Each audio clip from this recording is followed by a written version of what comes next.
You're listening to the Amazing Facts Daily Devotional. Today's topic, Doesn't Jesus support the drinking of wine? Part 2. The whole of Scripture is clearly and adamantly against the consumption of alcohol.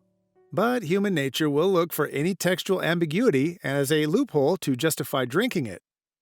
An example of this is the wedding in Cana, where Jesus turned water into wine.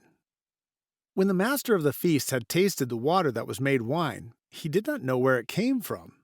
The master of the feast called the bridegroom, and he said to him, "Every man at the beginning sets out the good wine, and then when the guests have well drunk, then the inferior. You have kept the good wine until now." John 2:9 and 10. Those who support the intake of alcohol suggest this must have been alcoholic wine. After all, it was a wedding, and every wedding has wine, right? But let's consider the implications. There were 6 pots for Jesus to fill, and each of those would hold 20 to 30 gallons. That's up to 180 gallons of beverage.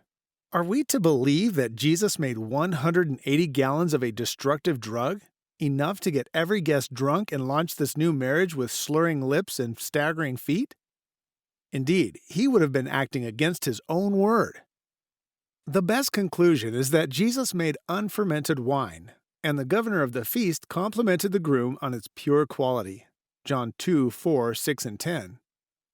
Fermented wine could be found in Israel all year long. This is the reason that the master of the ceremonies was so surprised. He was marveling that someone could have produced so much fresh grape juice that normally could only be found during the harvest.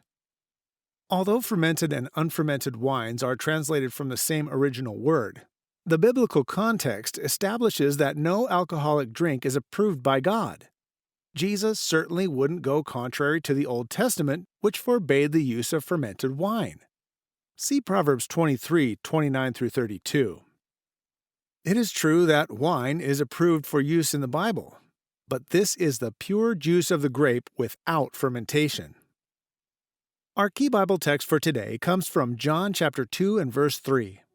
And when they wanted wine, the mother of Jesus saith unto him, They have no wine.